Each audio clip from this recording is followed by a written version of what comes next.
Hello there. It has been a little while since one of these sorts of videos, right? A Matt Lown 2 cycling video, but I thought I'd return in full force. We've got an epic 70-kilometer bike ride across Dartmoor. It's going to be a fun old time.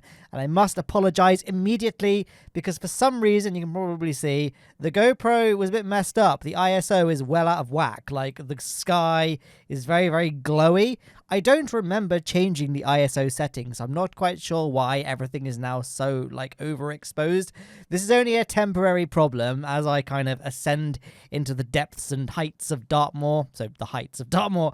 It gets very foggy. We pass through some rain clouds and, the overexposure problem fixes itself. So, just, there's that disclaimer out the way. Also, another disclaimer. If you don't want to hear my voice, apologies that you had to suffer this far in. But there is a video version. There's a version of this video in the description that just has music, so you can just enjoy it with music. But why am I doing this bike ride? Well, first of all, I hate myself apparently because it was very tough. But me and my girlfriend Beth, you might know, are planning on going bikepacking at some point, either this year or next year. Beth's not a particularly confident cyclist. So I thought, you know what?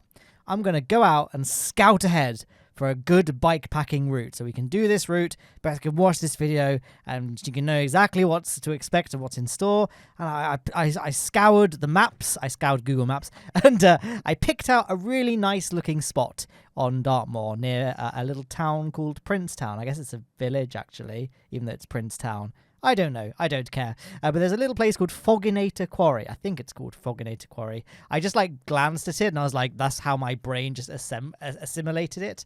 Fogginator Quarry. Just Googling it because that's the quality of content you can expect on this channel. Yeah, Fogginator Quarry on Dartmoor. So I thought, let's go and just check it out though, because I don't know what it's like. Maybe it's really treacherous to go there via bike and you can't really do it. You need to hike there and then it's not really a good place to go bikepacking, is it?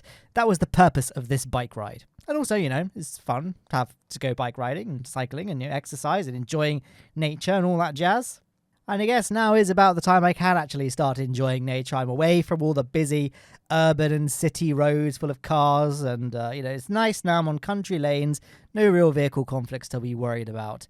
I don't really have... I'm looking at the screen. I haven't really got that much insightful commentary to add, at least at this particular point, because it's just a road. But coming up, I will. Just got to wait to cross here. Takes 7 centuries, but yeah, there we are. And away we go. I'm riding perpendicular to a busy A road that has no pavement. That's what we call sidewalk in the UK for any Americans watching. It's got no pavement, no bike lane. It's just very, very dangerous. Not a great road to ride on. So I'm riding on this grassy bit alongside it. So that's a good way of oh my gosh, I forgot to mention another thing to apologize about. There's this weird floater. You've probably seen it by now. In the middle of the screen, a little blur. I think there was a smudge on the lens. I did clean the lens before I set off, but I must have just not cleaned it well enough. That again does go. It's not going to be there forever. But yeah, just apologies. Just ignore it. You'll eventually start suppressing it, or you'll reach the point in the video where it's fixed. But that's just another little apology. How many apologies have I made so far? Only 2 actually. But it's not good. Less than 4 minutes into a video, only 2 apologies.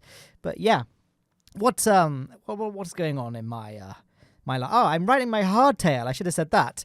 So a lot of my mountain bike videos these days on this channel are me doing trail rides on my full suspension nuke-proof reactor. Love it. That bike is actually currently in the shop though. I was riding and literally the crank arm fell off. I was doing a trail and I pushed down with my right foot to pedal forwards. No, it's my left foot, sorry.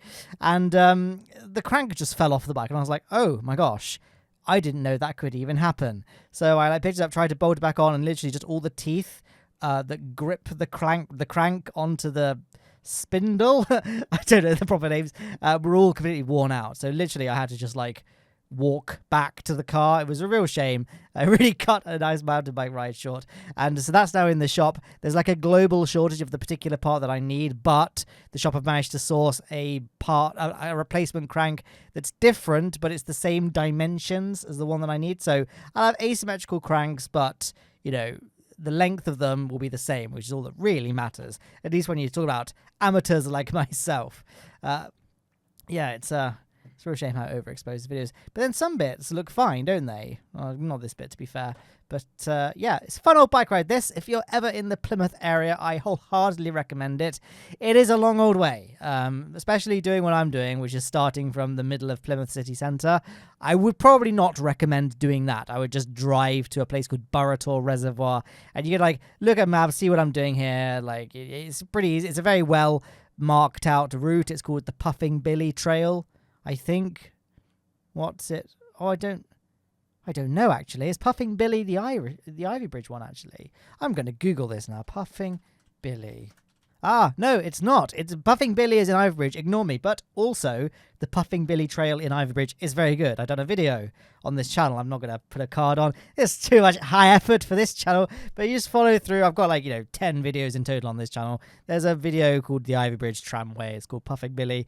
There you go. That's probably all the description that you need. But the reason that trail is called the Puffing Billy is because it refers to the fact that it used to be a steam train line. So Puffing Billy, I guess, was the name of the train. So it was a steam train. Steam train was Puff. You guys have seen Thomas the Tank Engine. You're all cultured scholars. So, yeah. But this trail is the same. This also used to be a steam train that linked, I guess, Burrator to Princetown. But it got ripped out a long time ago. So now it's just this nice gravel path. You could do it on a gravel bike, but it's a bit rough in places, and especially like I'm going to do bits that aren't on this trail, like beyond it, and those do get very stony and rocky, and I feel much more comfortable and in control when on a hardtail mountain bike. So I'll have to take my gravel bike out some other time. Oh, here we are, entering the rain, which I think cleared off that smudge on the camera lens if it wasn't already cleared off. So hopefully that's... Oh, there's still a little bit of a smudge, isn't there?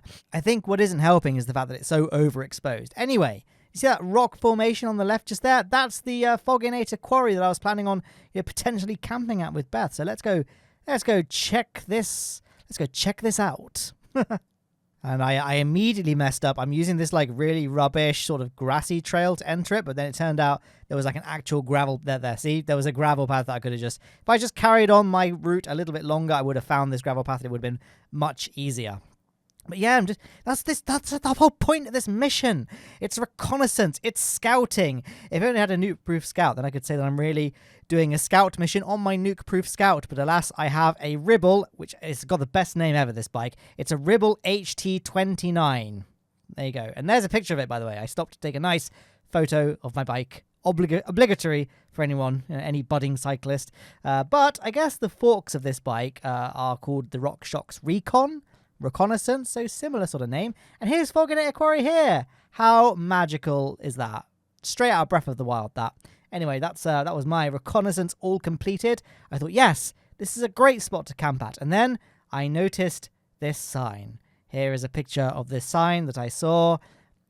Oof, big oof, wrecked, pwned, terrible day for everyone involved. So, yeah, it turned out we can't actually camp here. So it's a good thing I scouted ahead. I then decided to ford my way through that little flooded area just there. Nearly lost my grip at one point, but it was fine. My socks got a bit wet, but honestly, I welcomed the cooling effect of the water. I was a bit wham. Anyway, because basically the problem is that you can't really tell on camera, but this entire time has been basically climbing. It was brutal. It's like trail. What's the meme? The wettest, brutest. I mean, no one else follows the bicycling circle jerk subreddit like me, so no, this joke is not landing for anyone.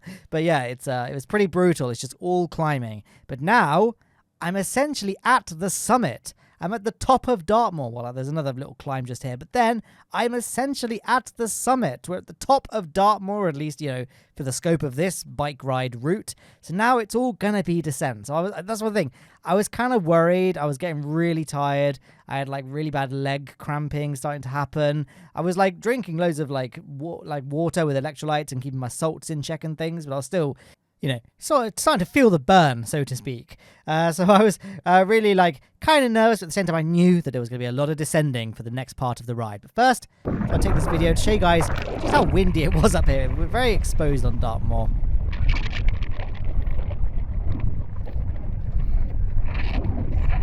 Oh, tactically ending on a shot of the bike just there. Yes, follow me on Instagram. It's Instagram at Matt Lown. I don't remember if it's at Matt Lown or one word, or if it's at Matt Lown, as in Matt _Lown. So whatever, there's a puzzle for you to try and solve, or there's maybe a link in the description.